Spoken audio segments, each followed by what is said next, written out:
ഇന്ന് നമുക്ക് കുറച്ച് നാടൻ പയർ കിട്ടിയിട്ടുണ്ട്. നമുക്കത് കുത്തിയിടാം. നമുക്ക് എങ്ങനെയാണ് കുത്തിയിടുന്നത് കാണാം. നമുക്ക് മണ്ണൊന്ന് കിളച്ചിട്ട് വേണം കുത്തിയിടാനായിട്ട്. എനിക്ക് പെർഫെക്റ്റായിട്ട് കിളയ്ക്കാനൊന്നും അറിയില്ല, പക്ഷെ നമുക്ക് അറിയുന്നത് പോലെ ചെയ്യാമല്ലോ, ഒരു പരിശ്രമം ആവുമല്ലോ എന്ന് വിചാരിച്ചിട്ട് എനിക്ക് അറിയുന്ന പോലെ ഞാൻ ചെയ്യുന്നുണ്ട്.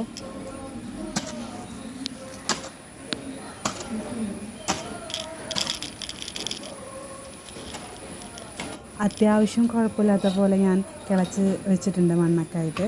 നമുക്കെന്നാൽ അതിലേക്ക് പയർ കുത്തിയിടാം. നല്ല നാടൻ പയറാണ് കിട്ടിയിരിക്കുന്നത്. എന്ന് വെച്ചാൽ എൻ്റെ വീട്ടിൽ നിന്ന് കൊണ്ടുവന്നതാണ് ഈ നാടൻ പയർ.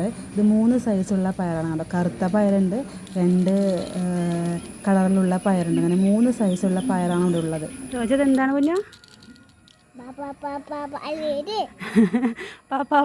പയറോ?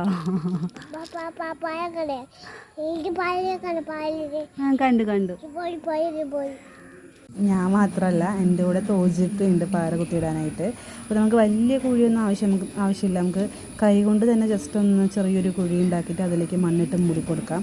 വലിയ ആഴത്തിലുള്ള കുഴിയൊന്നും വേണമെന്ന് ആവശ്യമില്ല, കാരണം നല്ല മഴ പെയ്യുന്നുണ്ടല്ലോ. അപ്പോൾ അതുകൊണ്ട് നമുക്ക് ആവശ്യമില്ല, ചെറിയ കുഴി തന്നെ മതി. തോജ് കുത്തിയിട്ടടാ ബാ.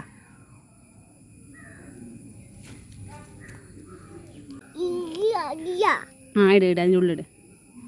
എന്നിട്ട് അടച്ചു വയ്ക്ക്. Good bye. ഇവിടെ പയർ കുത്തിയിടുക എന്നുള്ള പേരിൽ അത് വെച്ച് കളിക്കുന്നുണ്ട്. അവിടെ കുറേ കുത്തി കളഞ്ഞ് പിന്നെ വീണ്ടും ഞാൻ കുത്തിയതിൽ തന്നെ വീണ്ടും പോയി കുത്തി കൊടുക്കുന്നുണ്ട്. മുളയ്ക്കാവോ ദൈവത്തിനറിയാം. കുത്തിയിട്ടോ, എൻ്റെ മോൻ കുത്തിയിട്ടോ. Good bye. വീട്ടിൻ്റെ ഫ്രണ്ടിൽ തന്നെ അമ്പലമാണ് കേട്ടോ, മുന്നിൽ ഗേറ്റിൻ്റെ മുന്നിൽ തന്നെ.